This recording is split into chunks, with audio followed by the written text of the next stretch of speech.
with spirituality as my highest goal, is it better for me to remain celibate or to marry? Now, this is a kind of a confusion with people, get at certain point in their time in their life, especially those who are spiritually inclined. So, I would like to ask the students, what would you suggest to a person like this, asking a question like during your consultation? Kindly unmute and share your views. Okay. Yes, Brinda. Good morning, sir. Good morning, everyone. Yes, good morning. Sir, even I am still not able to answer this question for myself, but I'm still contemplating. Still, if we look at the Varnashram, up till 25 we consider as brahmacharya. So I still have time to answer this. But I feel if we look at Saptarishis and many of them, apart from Adi Shankaracharya and few others, we've seen rishis also go through all four stages. They've got married, they've done their responsibilities, and then moved on. So I feel it is better to marry. One has to think for oneself such a question. So, to the patient, you will say that he should marry, one who is asking. Yeah. Then you have to marry yourself, then. You cannot preach what you don't do. Okay, okay. Vibha. Good morning, everybody. Celibacy or get married. It's like what I think is even when you are getting married, you can keep your highest goal uh, to be spiritual or to be getting moksha. So it depends upon the person we are talking to.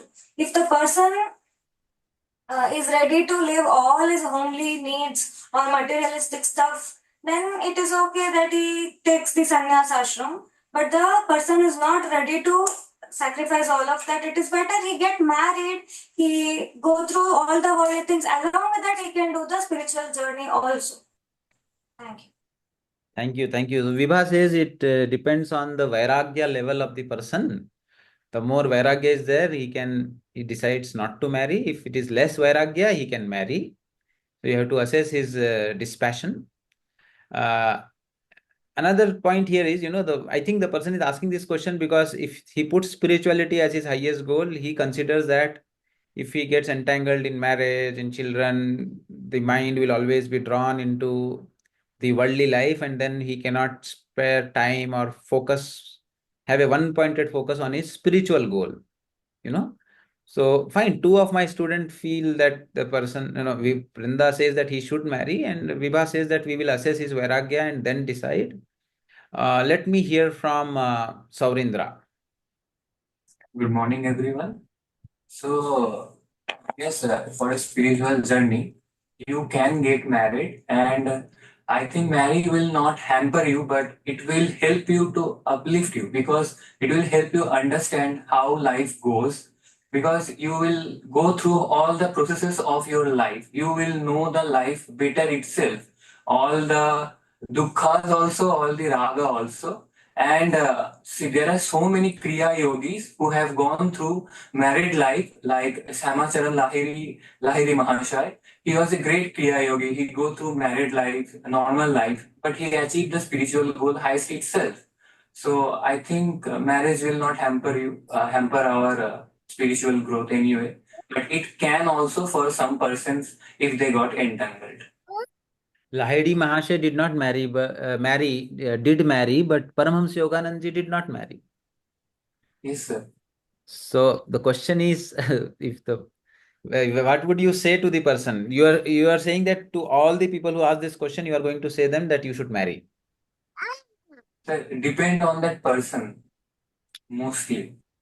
But it is like we have sir four ashram in our life. So brahmacharya, garhastha, vanaprastha, and sannyas. And sir, garhastha ashram is the base of the society.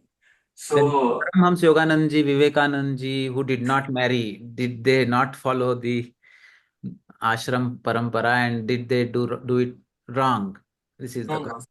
No, sir, they did it correctly, but Now you are for confused. Now you have to then tell why they were okay and this person is not okay. Sir, Huh. Lord Krishna says that you will have to perform your actions, your duties, and then so you cannot withdraw yourself from your duties. If you have to go along with those course of life, you'll have to go along with this course of life. So duties have to be done. Yes, sir. Then Swami Vivekananda ji, left his mother when his father was dead. Hmm? He went with his guru. Yes. Yeah, Brinda. They follow, I feel that according to them, brahmacharya is globalization of the self. They consider the entire world as their family. So, love for all, they've considered serving the entire world as their duty. So, in a way, they're still in the Okay. path. Brinda, puts in another valid point in the debate. She says that the whole world became their family, so they did not leave anything, they just expanded. Okay, beautiful. Let us hear from Dr. Avinash, who is a senior resident of psychiatry in our department, and he also, is a learned yoga teacher. Okay, Dr. Avinash. Suprabhatam, Sarvesham. Yes. Actually, this is a question that even I had for a long time, and I have pondered it long, and I have read some of the scriptures and books with his minimal knowledge is whatever I'm telling. Uh, Actually, the answer has been given in all our books. I don't think it is a something new question, because this is the question for centuries, and it always, as humans become highly intellectual, this is a question that always been there is, and Indian tradition gives answer to all these. I think I go back to whatever the questions that come up in this class. Go back to Indian tradition, because we have answers for all, like what I feel. It all depends, as my friends were already telling that they gave in their own opinion, but together is what I feel. It depends on the person. One is Ramakrishna Paramahamsa tells, if uh, that person gets that amount of vairagya, he does not even think of this question whether should I be here or not. He'll just leave that entire thing and just go away from all the entanglements.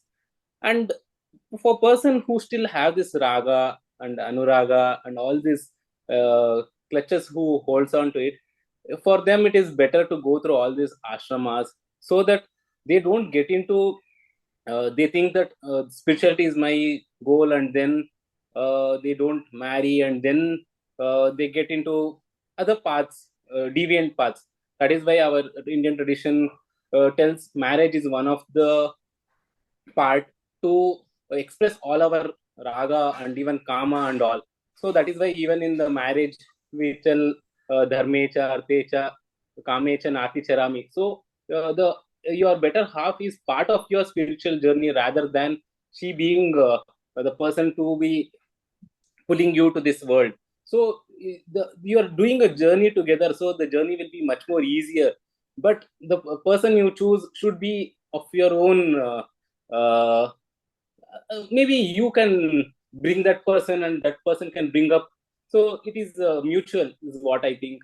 So the journey will be much more easier. But if you get that amount of vairagya, then none of these questions matter, is what I feel, sir. But even with marriage as a part, we can continue our journey by doing all parts of yoga, and even the spiritual discourses, satsang, all those things should go on, and that should not, because if that is the goal, whatever comes, you are just a silent observer, is what has been told. So be a silent observer and go on with the journey, is what I feel. Beautiful.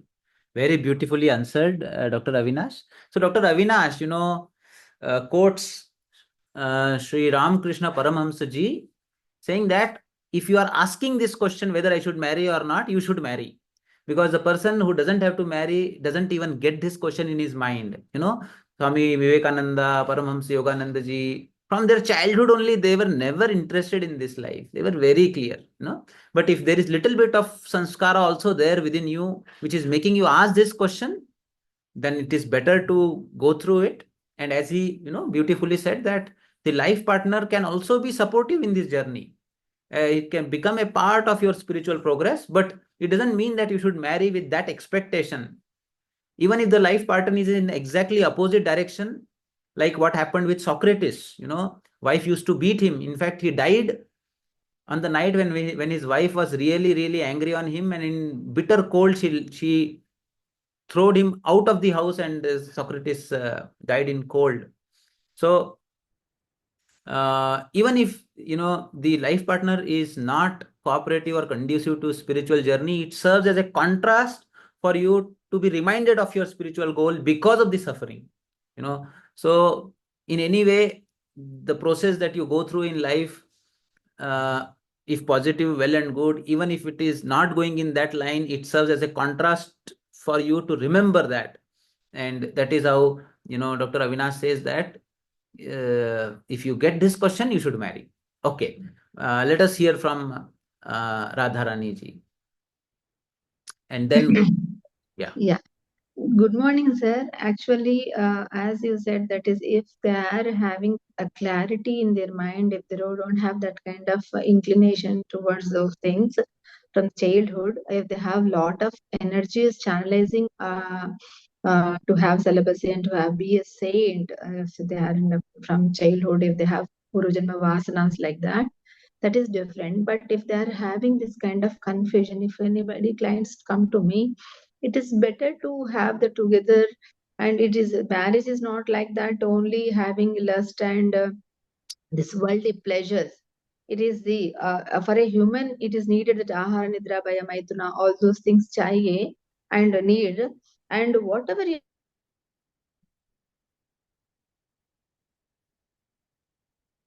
it's meant for only to generate the progeny. And if they have slokas in that marriage rituals, whatever you do, you are doing a couple. See, yoga also union of two people, right? So dharma artha kama moksha, you have to hold for these things. Then they have to do whatever they perform, they have to perform like krishnarpanamastu for the loka samasta sukhino bhavantu. They have to, for loka kalyanartham they are doing. They're not I mean they should not think in a different way. So they have to do all these four ashramas and they have to perform all these things, because in Krishna also says that we have to be like a drop of a lotus leaf. Nothing is attached to me. So whatever I'm doing, only for the purpose, for the high purpose, for the high intention I'm doing. And even though Krishna says I mean, I don't know, Krishna, even he has so many wives, but he's an Askalna Brahmachari. I read all those things. So we have to have, we are doing only to develop the progeny, and we are to, here it is not male or female. For Lokakanya, whatever we are performing, Prakriti Purusha is needed. For that purpose, it is there.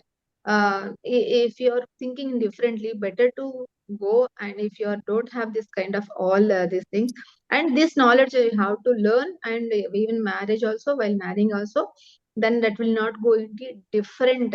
If they are not marrying off, they are having, because we are seeing so many violence in the society. So the channels, the energy will not be channelized, that will go into different way.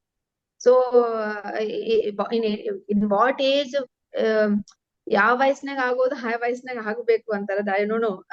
That should be there, because people are not that high, that much of spirituality from childhood. We are not able to teach, or it is not in the school, in the home. So it's going in a different way. Better to have this, and you understand the significance in the marriage ritual and going together. That is my point of view, sir. Thank you, Radharani ji. Very beautifully said. Mostly she goes in line with what Dr. Avinash said. Gandhi sir, anything Good else morning, sir. to add? Yeah. Sir, sir, so I read many books, spiritual daily life. So spirituality in daily life, like that. I read Ramakrishna Ashrama books and all. So the spirituality is a God seeking, or the word it comes from the spirit. The spirit means soul. The soul is inside you, surrounding you, and around you, outside you. So when you are looking for spirituality, there is definitely you need not to come out from the. I mean that you should not marry or not. It is not like that. So being with the marriage life with the wife and children and awareness, it comes and you will have a affection, love, and so the marriage makes your more of awareness and inward journey. It will continue in your daily life. So what you have to do, you have to spare the time for the your meditation and look for your soul and God searching. You can continue without hindrance of the marriage. Sometimes those who seek the spirituality and go away from the marriage life and all, they go in, I mean, they end up in some other indulgence and they get into trouble also. Yes. So it is not a hindrance, marriage is not hindrance for your spiritual life. And Yes. you can see spiritual life daily in every walk, in your eating, in your marriage, in your activities, in your work, in your friends, moving with the friends, and you take the journey spirituality, it will continue, meditate, and so whenever you are able to realize the soul, and it will come as it is written in your fate, and as it is comes, not in one day by living the married life or not getting married, you will not get immediately spirituality. So many people who went to Himalayas, they could not get the spirituality or God realization, they came back. So Yes. they could not able to withstand the that life of a Yes. bachelor life. Yes. So I don't think so. More many people I've seen there realized spirituality through married life and having children and love, affection, awareness comes more, and their duties also be fulfilled. That is, the man is born to fulfill some duties to their parents and their kids and wife. That is there, so that you should not forget. Some people they want to don't want they want to be spiritual life throughout and spread to the humanity and their work because they cannot go leave the wife and do the like. Even Buddha wants to spread means he left the family and he gave a lightning to the whole of the world by spreading the spirituality and enlightenment. How to get enlightenment? That is also one way is there. That Yes. can be done Gandhi sir. also, sir. Okay. Okay. Thank you. Thank you, Gandhi sir. Gandhi sir has brought in two important points. One, he says that even when you marry and your spirituality is your goal, in the beginning, it is important that you seclude yourself and have your own small, phase of withdrawal during the busy day. You have to separately take out some time and turn yourself inwards. That way, in the married life it is going to be very, very useful, because once you have spiritual goal and you are fulfilling your married life and duties, it is very easy that you completely lose your spiritual goal, because marriage brings so many things that your mind will constantly be engaged with. So it is important that you withdraw yourself for some time in a day and connect yourself to your deeper essence, and then with that as a primary goal, serve your family. So this is very important. Another point he said was that it is not necessary, that if you have deep samskaras within you, your senses will be so powerful, you are not realizing them now, but when you leave this life, there will be withdrawal symptoms, and those withdrawal symptoms bring lot of hypocrisy and ugliness, which we do not want. So it is better to keep life simple. Fine. So, dear friends, let us look at Bhagavad Gita, what Bhagavad Gita has to say about this, and what does Krishna, answer Arjuna when Arjuna also asked similar kind of a question in the beginning of the third chapter. He says, if you think that jnana only is everything, why are you putting me into this ghor karma? This is how the third chapter starts. So, and regarding this, as Radha Rani ji was telling, that for procreation of progeny, even the sex has been given a very positive and a pious thing in Bhagavad Gita. So Krishna says in 7th chapter that I am the strength of those who have strength without any passion or raga, rag rahit balam aham. And then dharma aviruddhau bhuteshu kamo asmi bharatarshava. I am sexually